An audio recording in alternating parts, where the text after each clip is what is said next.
What I want to talk about now is creating a dashboard in using Microsoft Excel, and you want to make it look, really like a dashboard. Not, I don't want these extra cells. I just want it to look like a dashboard. When you have, for example, looking at the Power BI dashboard, it is plain. It's not having those extra lines. So how can I do that in Excel? So let's say I have a new sheet, and I want to make this new sheet a title sheet. So if I call the title of my dashboard May 2025 HR reports. And then let me put the date as 27th May 2025. And that's it. So I want to make this bigger. Of course, I want to make it, I want to merge and center. I want to make it bold. I want to increase the size. So let's say I want to make it bigger than that. And then I want this, I want to merge and center. I want to, let's say I want to move it. Okay, let me cut it and then paste it here. Okay, I don't want to merge and center that. It is as distorted it. I just want to arrange it and make it, look beautiful. Then I want to make it bold. I want to increase the size.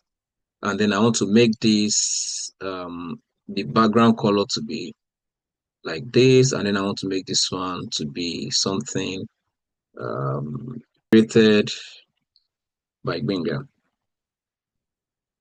So I want this to be aligned to the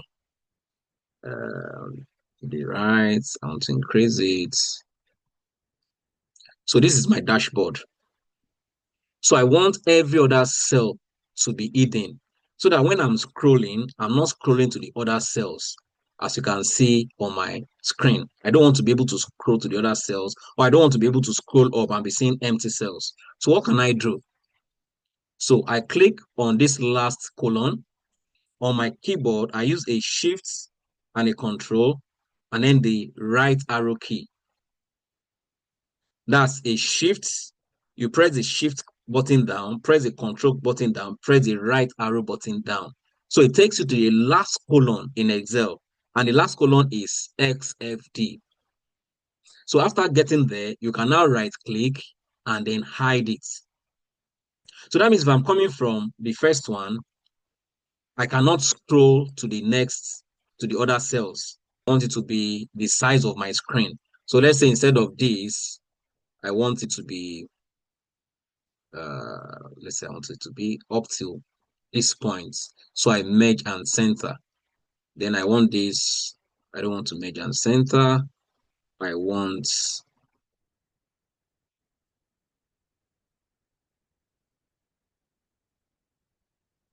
merge and center.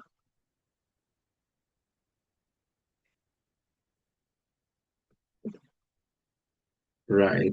So I want to merge and center.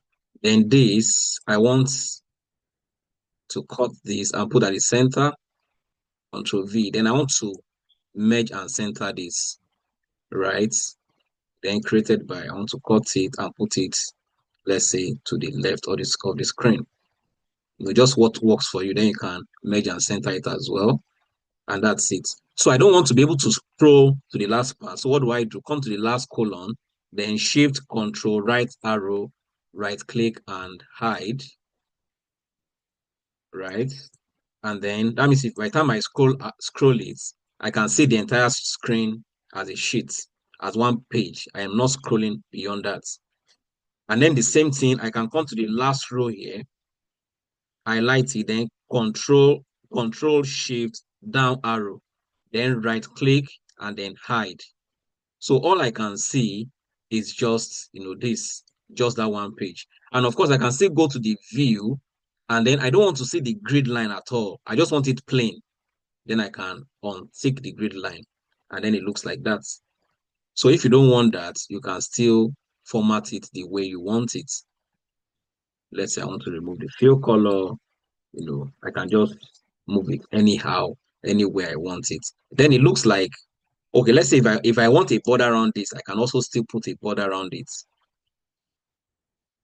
and I can decide what size will the border be. I can increase its size, I can increase the color, I can change the color and the likes. Right. Let's say I have, received a report from HR department or from a department, and the report is in CSV file, is a CSV file. That means it's not actually an Excel workbook. It's a CSV file. And I need to do a reporting using Microsoft Excel. So how do I, get that?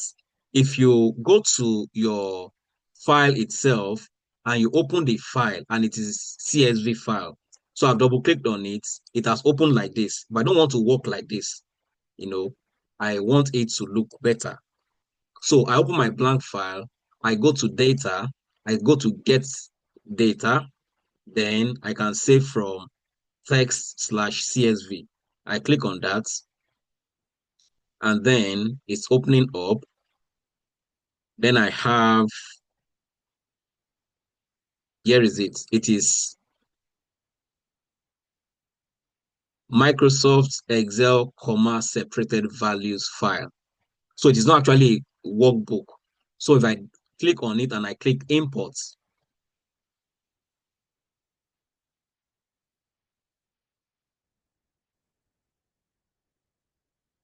now this is the file. If you are familiar with Power BI, this is also, this is just what comes up when you try to load your data in Power BI.